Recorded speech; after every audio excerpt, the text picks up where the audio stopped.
My name is Roberta Hill. I'm from the Mohawk Nation, Grand River Territory. I'm a survivor of the Mohawk Institute Residential School.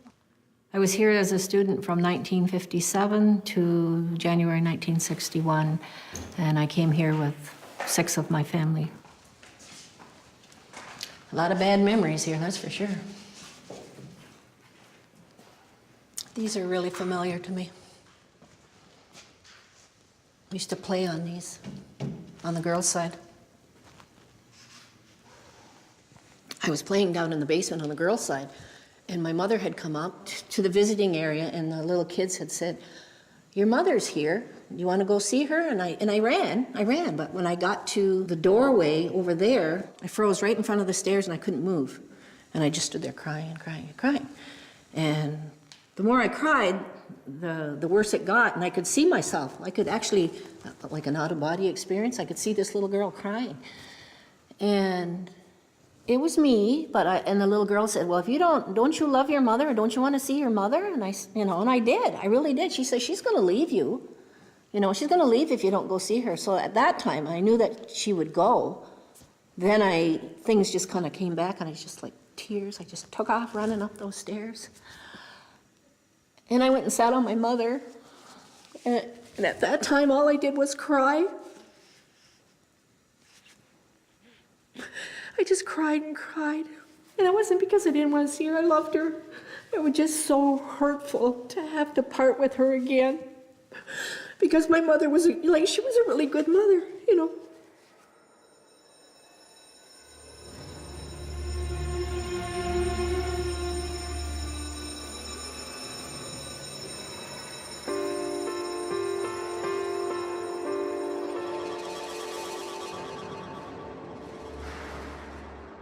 Not much to say about good times here. They're all overridden by the bad. The bad is enormous. There's a tremendous amount of evil that went on here. So the whole institution itself was run by fear. So it was very regimented, more like a military style. You lined up for everything. You lined up for your meals, you lined up to go to school, you lined up to go to church. It was just like that, follow that routine. And you would be okay if you followed and didn't break the rules, so you learn to follow the rules. I didn't have the freedom as a child or as a young teenager. I was always kind of under the supervision of somebody. But we got up about 6 o'clock and we were sent down to called the playroom. And it was always cold in the basement. Early in the morning, still a lot of chill in the air, and yet they put us in a big cement room, and we had to keep warm however we could. We learned all kinds of farm work. I worked on a farm so long that I picked up a certain discipline where hard work would get me where I'm going. And I think at some point there was somebody here that, I don't know if it was a kid or a supervisor, told me I would never leave here. So that really stuck in my mind that I was going to be in this place forever. You're isolated. All you see is this world around you. This is it. That was my world. I didn't learn about all those other things that were going on until my adult life. I didn't know there was all those other residential schools.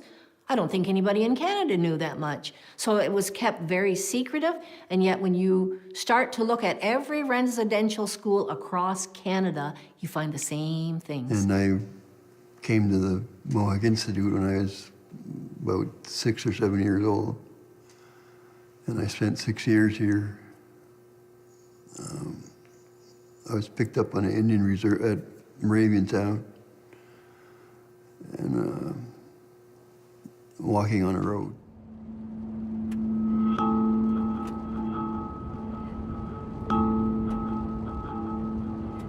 We were going to visit my grandmother one day, a nice July day back in 1955.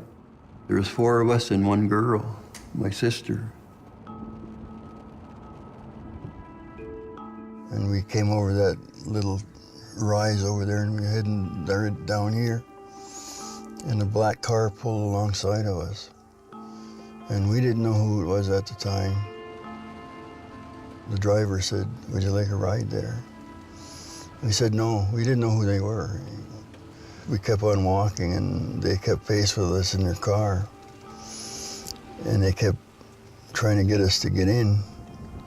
And we refused for a couple hundred yards that way. And they offered us some ice cream and Jell-O at a restaurant in Thamesville. And I had ice cream. After we finished, we all loaded back up into the car, but they never went back the way they came. They went around, away from the reserve. I fell asleep, and I never woke up until we were coming up to the Mohawk Institute. But after I got old enough, I realized I was kidnapped. Like I said, my dad didn't know. The Department of Indian Affairs and the churches, they didn't care how they got the children here.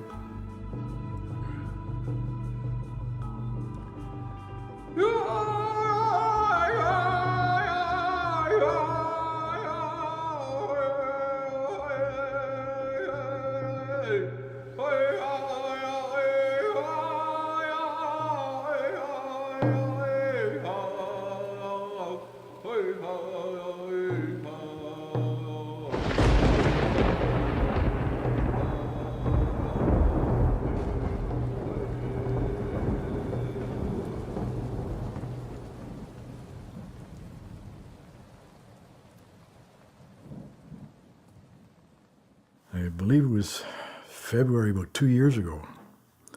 I was on the Board of Sessions at Chisholm United Church in Chisholm Township. It's about 5 miles out of here. And my first Board of Sessions meeting, in fact, and there was 2 other members and the minister and myself. And the minister was going through the agenda that we were to talk about that day, and she mentioned the residential school system. And all of a sudden I started to shake and broke down crying. Had no idea why. I didn't know what this was about at all. From that, I ended up going to my doctor and for some help for depression, and he referred me to a psychologist in North Bay, and took her probably 20 minutes to determine that the biggest part of my problem was from that incident 50 years earlier. I was stationed there in the RCMP. We had a territorial jail there, which most times I was a jail guard at night. And this day shift, I happened to be assigned to whatever came in through the door. It would be sometime between November of '64 and April of '65. On a day shift, I was assigned to assist an agent from the residential school system to pick up 2 children from a family in Fort Smith, the Northwest Territories. I went to the door of this home, and the woman who lived there knew why we were there. She knew that her two daughters were being sent to residential schools. The mother was crying, both children were crying, probably 6 and 8 years old. And I took the 6-year-old from her arms, actually, and turned them over to the agent. He jumped in his car and took off to the airport, and that was basically the end of it. I never saw them. I don't remember the children's names, but I'll never forget their cries.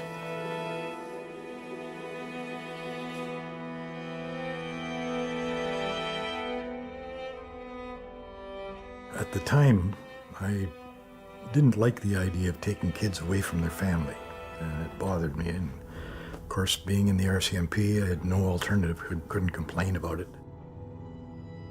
The only thing I knew about the Indian residential schools was a place where they could get formal education, and I didn't see any problems with it.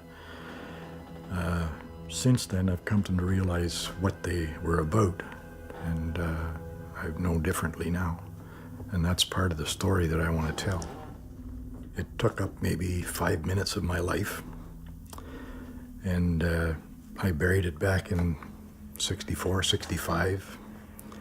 And about 50 years later, it came back to haunt me here in Powassan.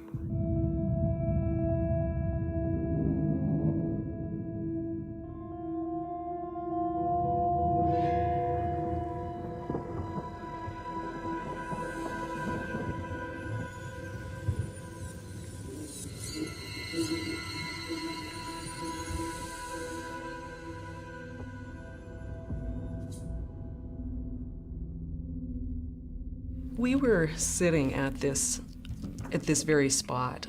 I'm not sure if it was exactly the same table, but we were sitting at this very spot at a board meeting.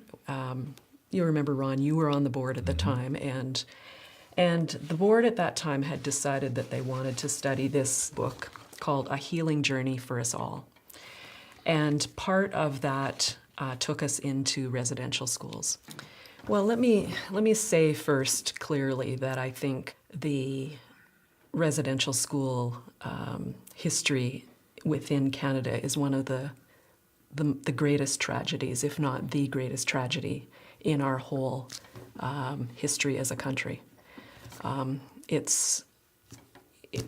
damage that's been done to so many lives, and the damage that it continues to be done and that will be felt generationally is just, it's beyond one, I mean, it's hard to even take it in.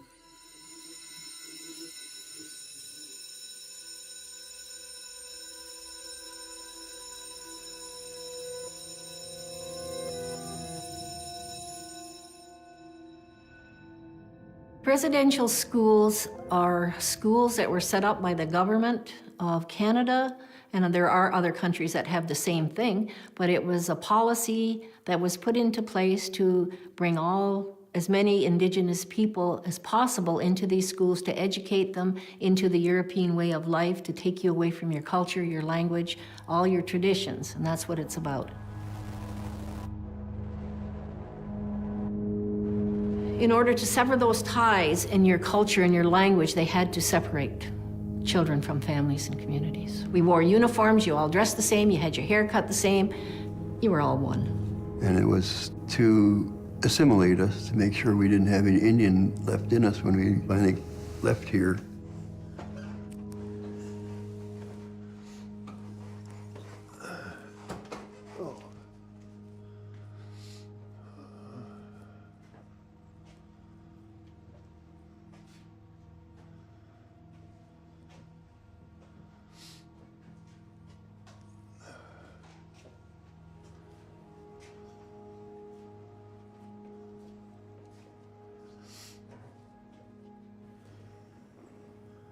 They took us to church every Sunday. We had to say prayers and things like that. We weren't allowed to talk in our language. We had to speak English. But it wasn't indoctrination, like they didn't put us in one room and indoctrinate us all day long or anything like that. It's just the way, the routine of the place. It was in the routine that you didn't speak anything but English. You went to white man's school. You went to white man's church. You wore the white man's clothes. All those were built in. It wasn't a classroom lecture kind of thing. It was ingrained in the system. It was about 11 years. It was taken from them. There was no mother, no father figures. Nobody said good night or come and see you if you were sick or something. Nobody looked after you except that they put us in a big playroom similar to this dining room, and we sort of looked after ourselves.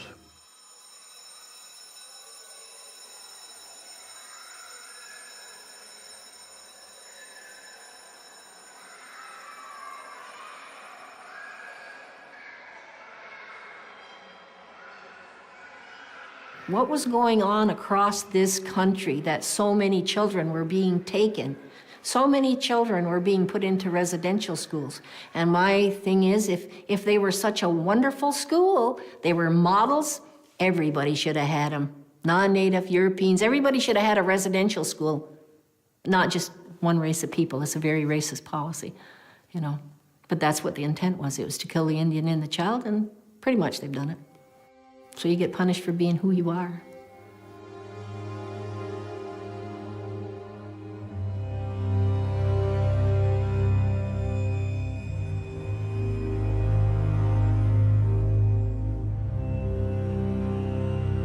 It's a school where you were punished for the least of infractions. The punishments were severe. And punishment for things you never did. You never did them. I don't think I ever did anything wrong that would deserve a strap, never. And yet you got it. You never knew when you went over the line. They let you know by giving you a beating. Beating sounds so simple, but it was more than that. It was terror, that accompanied each beating. Fort Albany, when you have children put in an electric chair for entertainment or for punishment, those are crimes against humanity. And yet, different things. And I've heard of other guys having electric currents. And they brought us into a place they called the press room, where most of the beatings went on, And we went in there one at a time and got a good shellacking with a leather strap, Like, everybody was afraid of it, but everybody knew they were going to get it sooner or later, Just remember them crying. There was a lot of crying in this place, a lot of tears. And yet we find out it was like thousands upon thousands of children that were being abused. Despite the beatings and the ferocity of some of the beatings, we still defied the authority to run away.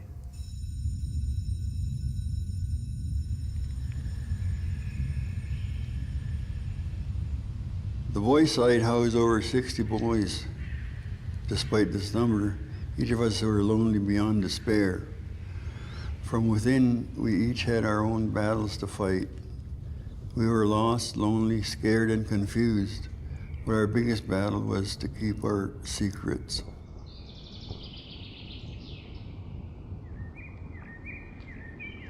Our lives were shrouded in secrecy.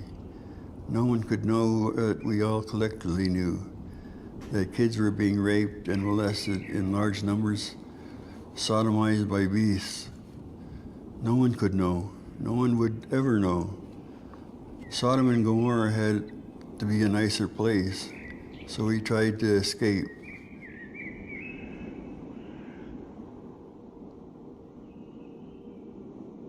A carnal sin, what irony. Those caught were ferociously and relentlessly beaten with the leather machinery belts carried by all the staff, including the principal, the cannon. Beaten until their screams echoed out to the yards and in among the barns, down the laneway and up the city streets. Beaten until there was silence. That was the scariest. Despite this, we ran away. I believe each of us tried to at least once to escape that boy's prison, the hellish place with demons all about.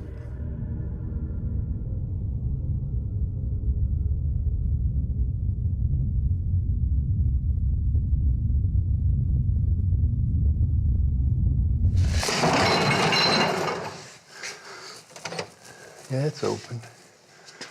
There's the boilers. At that far end is where I got molested time and time again. Day after day, boy, did I ever wish somebody would come by or somebody would miss me somehow. And nobody ever came.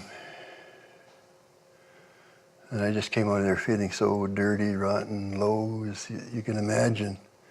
And I thought every kid out there knew that I had what happened to me. But I think it all happened to them because none ever bothered me. None ever asked me what happened in there. So I think we all got it at one point or other. But it was a nasty, dirty place.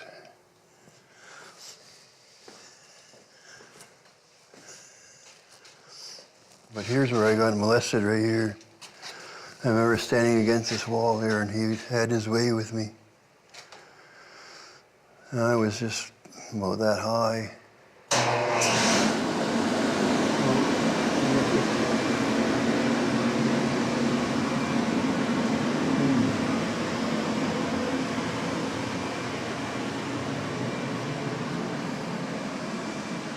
It's the time in my life when I felt so dirty and so all alone.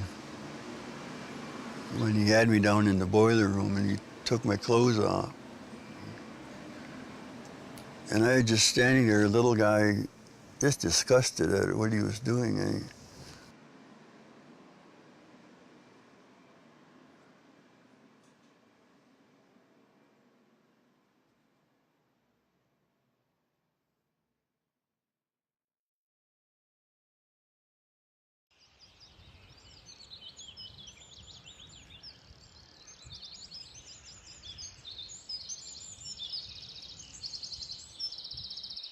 I think it's very, very possible that children did die here, but we'll never know. It's just I've heard too many different stories for it to be all lies. If they're not buried here, they're probably buried somewhere on the property. And it's just one of those things that in time we may come across it. But this we can investigate. If there's any truth to it, if there's anything in there, just from the people that I know, from the survivors that I know, that say that, yeah, they remember this being something. And you don't just put a window at the bottom of a basement for no reason.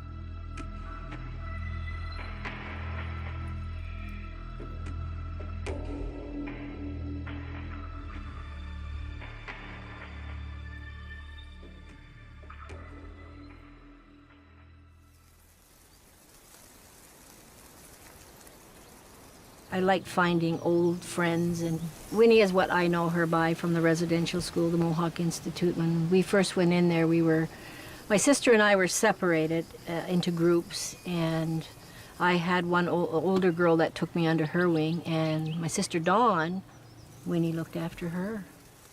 Well, I don't, when I was there, I don't even remember going there. I don't even remember the people picking me up out of my home. I don't remember that.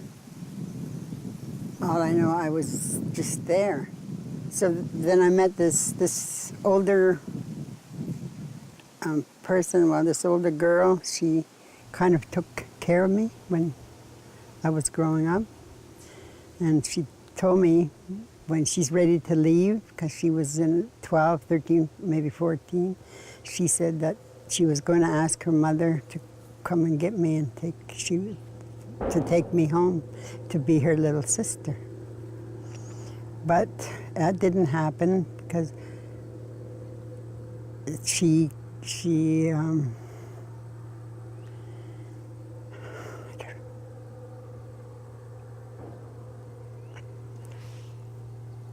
because she got hurt. She got hurt bad. I think somebody hit her on a tree. And I don't know. I think she died, but I'm not really sure. But I don't know. Well, anyway, I've been able to say in the last few years that they killed her. And I was there. I saw what happened to her.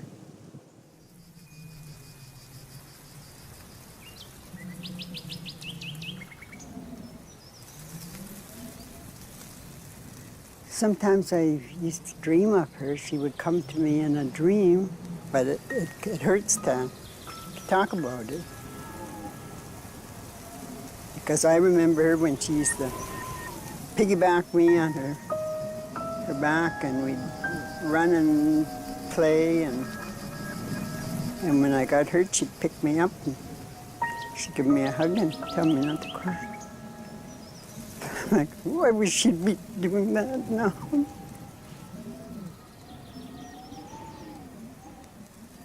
After they smashed her in the tree. You know that sound? Sometimes you can hear it on TV on the murder shows. That sound, that's a sound. Even if a glass breaks today, I'll scream. And then sometimes my family gets mad at me. I said, well, I can't help it. I said, it's the sound. It scares me and makes me yell loud like that.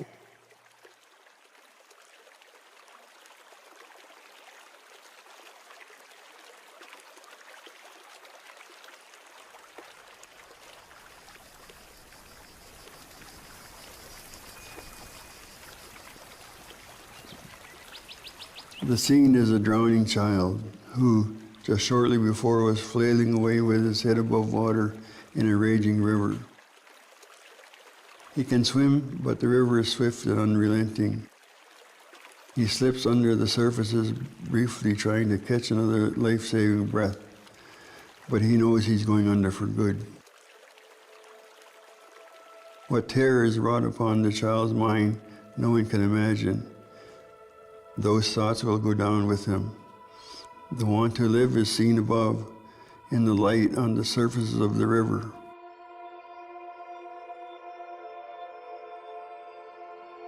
As he slowly sinks, his hair is silky and wavy, his arms still ever moving so slowly and reaching, for no purpose except that his will tells him to reach up. The lighted surface fades and his body has no more movement except that of the current. He tumbles lifelessly along the bottom and into oblivion.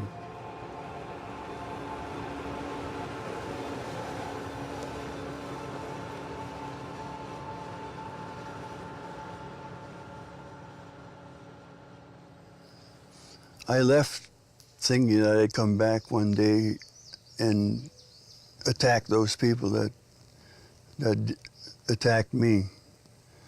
And they didn't just attack me, I think they attacked everybody. But I wrote a book called Dark Legacy, and ever since I wrote that book, I don't have this great desire to go back anymore and beat them up, eh?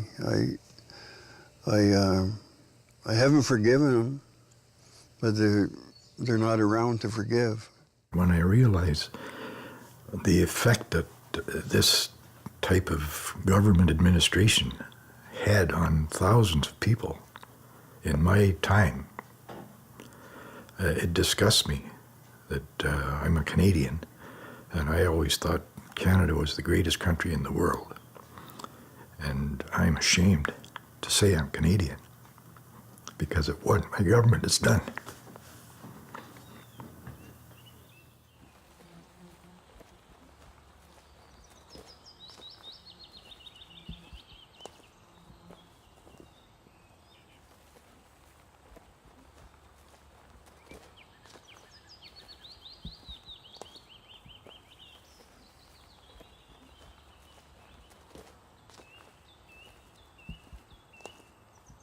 The government wanted access to mineral rights, mining, lumbering, fisheries, all natural resources that Canada has. And they all are on native land, of course. They were here first. So the government, I guess, determined that rather than go to war with the natives, they would eliminate them.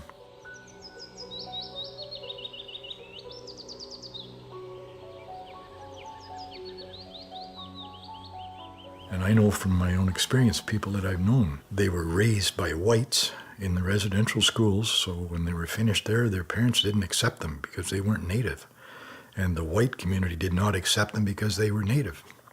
So these people, and there was 150,000 children, grew up in limbo with no roots, no background, and no place they could call home.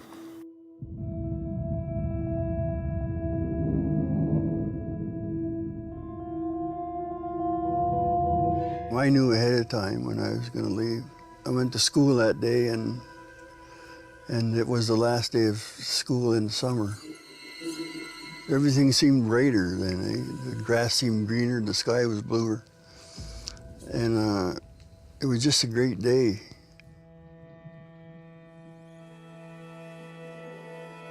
You come home and they're like, you're a stranger. I'm a stranger to them, but they're a stranger to me too. So I had to go find who my relatives were. How was I connected to this community? I knew where I came from. I did know that, but I just didn't know how I fit in. 150,000 people, or children, were taken from their families. And as a result of that, 7 generations of Native people grew up with no roots.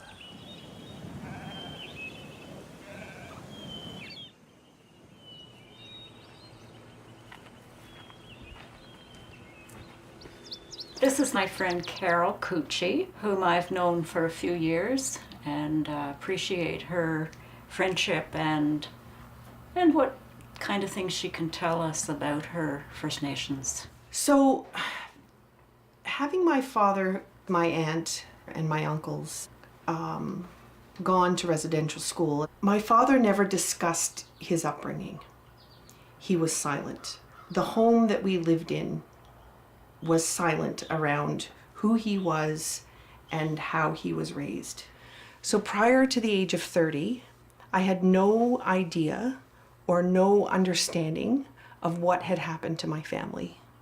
And I knew that there was something up, like there was something wrong, but I didn't know what that was.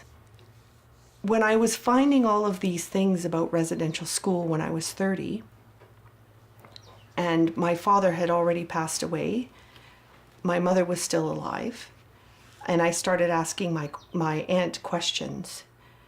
I began to realize how strange everything was. And it began to see what those schools did and what the effect that we had and why my brothers and I had struggled so much with our emotional life. This was wrong. To take children away from their parents and herd them into a school against their will. It just blew me away. And then when you had the courage to stand up and say that this was wrong and that you knew it was wrong when it happened, instead of standing up and said, I witnessed this and it didn't look that bad, I can't tell you what that does for people. I really can't.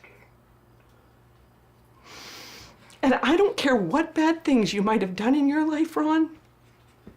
I know it wasn't a whole lot because you're a good person. They were erased by that.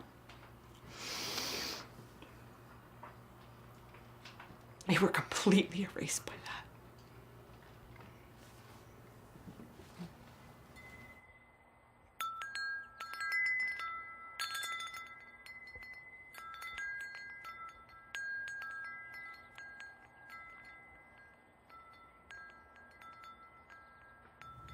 But what you don't hear about is what happens to adult people when their kids are ripped away. And those kids come back broken, but they come back broken to adults that are insane. And that's the other half. So nobody is okay.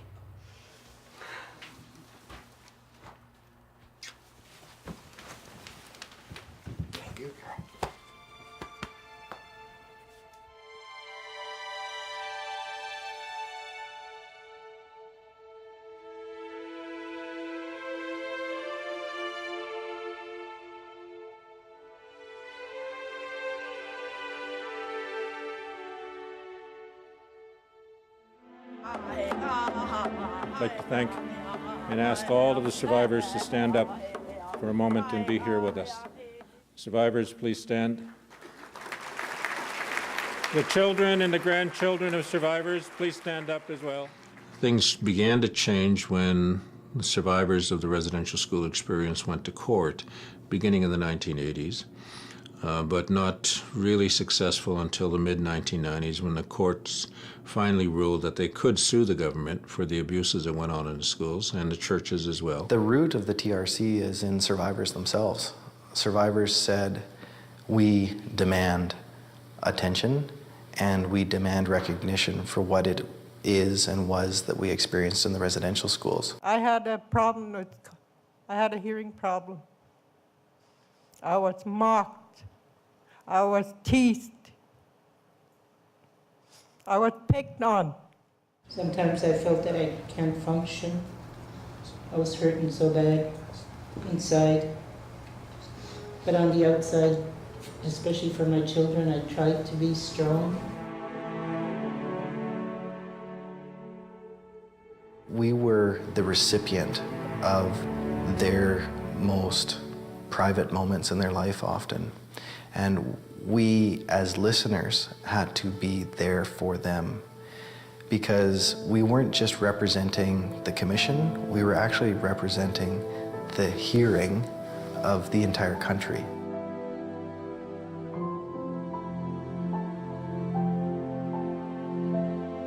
Well, as a commissioner for the Truth and Reconciliation Commission, listening to the stories of residential school survivors was difficult, emotionally very challenging. But there's no doubt that when they cried, often we did as commissioners, we always made it a point to repeat back to the survivors what it was that they had told us, because we wanted them to know that we had heard them and that we believed them.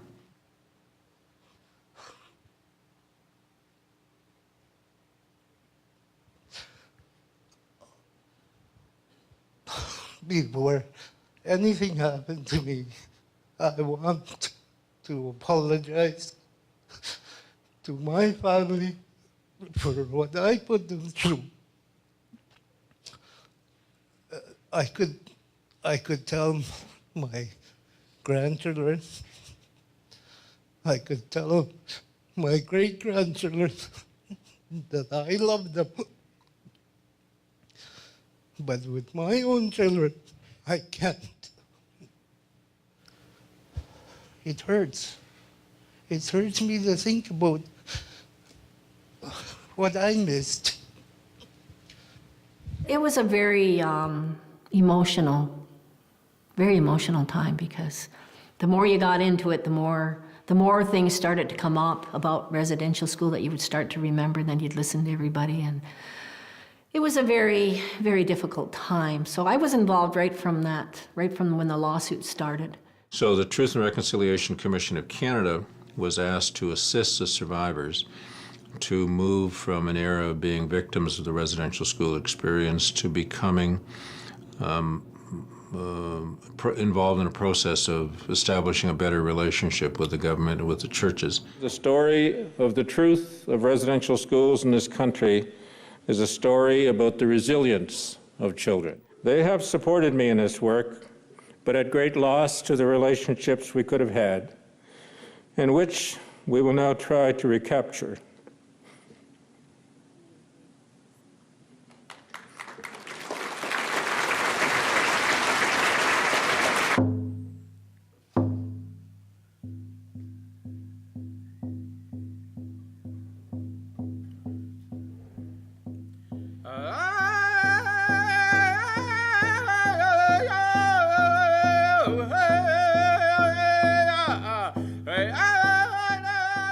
Residential school survivors, Reawaken Canada.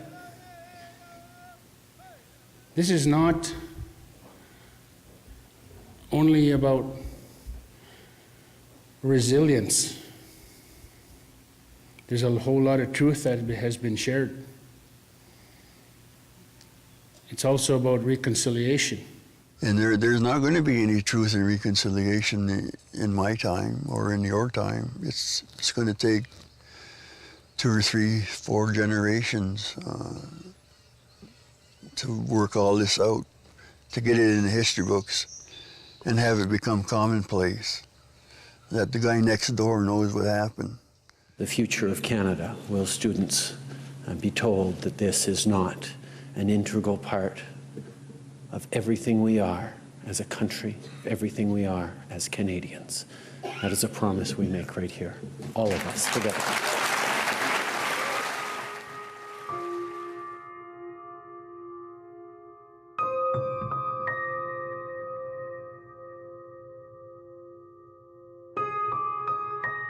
It was the closing ceremonies of the Truth and Reconciliation Commission. Had a 5-kilometer walk from Gatineau, Quebec to the City Hall in Ottawa. There was approximately 7,000 people participating. Many natives, many non-natives. There was different church groups, civic groups, and people just bringing their families out to participate and support the native communities. By the time the Commission's work ended, almost 7 years later, that we had established the credibility of the Commission, not only in the eyes of survivors, but in the eyes of the country. The Truth and Reconciliation Commission has brought an image of Canada forward that now includes this history.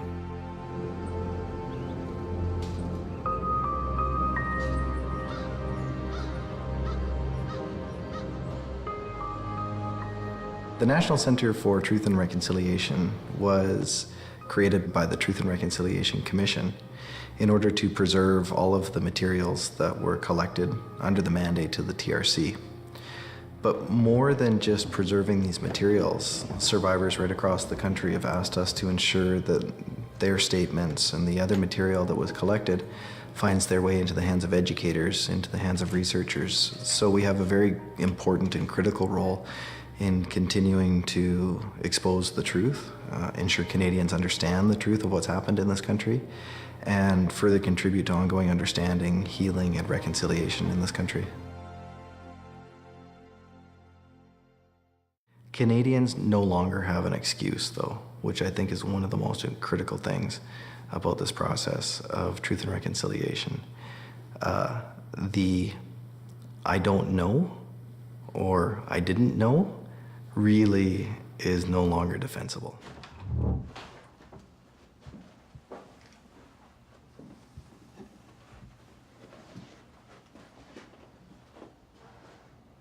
It's a strap that was found hidden in a wall of a building that was torn down in community in the Couchiching First Nation. And the fellow who found it actually remembers being hit by this strap. And it was hidden in the wall of the building. And the community phoned us and asked us what they could do with it and what they should do with it. Is certainly the harshest artifact that we've come across, and sadly you can see that it has what appears to be bloodstains on the end of it, and you can see that the survivor who found it wrote when he was on at the school there. So that was his years of imprisonment at the school, where things like this were used on children. Across the back, you know, and being almost collapsing to the ground and then somehow finding the strength to push themselves up again, only to get cracked across the back again. That was the beating set of things. And we've heard lots of stories. There's lots of oral history on the center site. Kids being hit on the ears, and their eardrums being exploded, and then having permanent damage to their ear, you know, or reoccurring ear infections because of the damage that was done, and not healing, having hearing loss as a result of it. Lots of broken fingers, lots of broken hands, broken ribs, kids being thrown downstairs. You know, one of our friends who attended a residential school here in the province saw her friend get thrown down a flight of concrete stairs. Just young girl, you know, 8 years old, just poof down the concrete stairs. So it's pretty ugly history, you know, and all of it done on kids. All of it done on kids. All of it done on kids.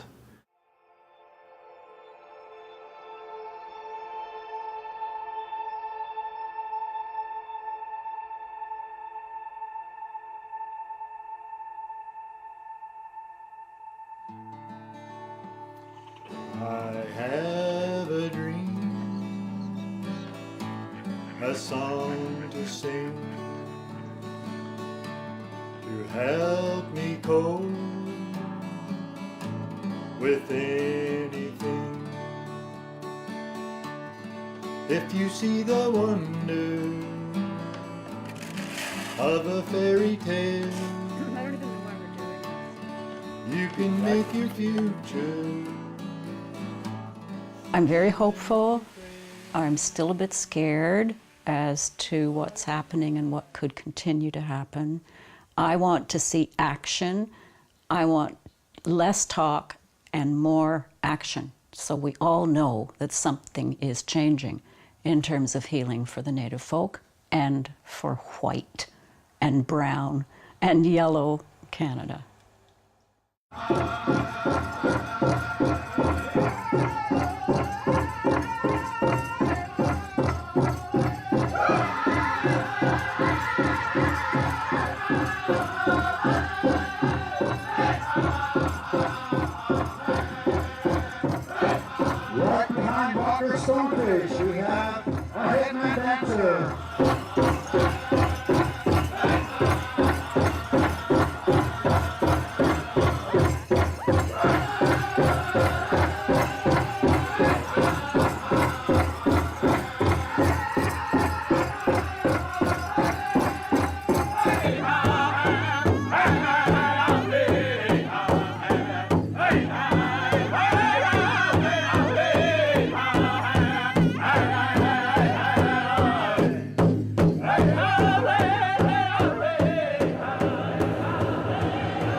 they're expressing their culture and the good and genuine things about it.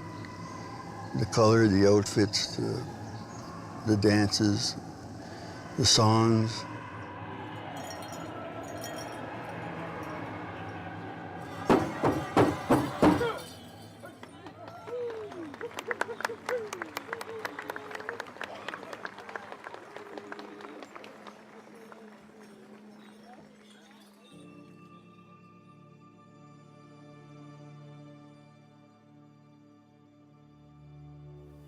When every residential school survivor is healed, I'll be healed.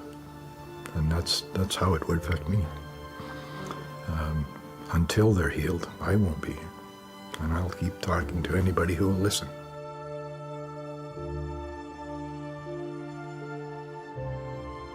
There's always hope. Without hope, we're done.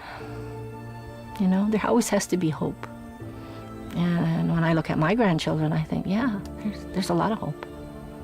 I see positive things for them.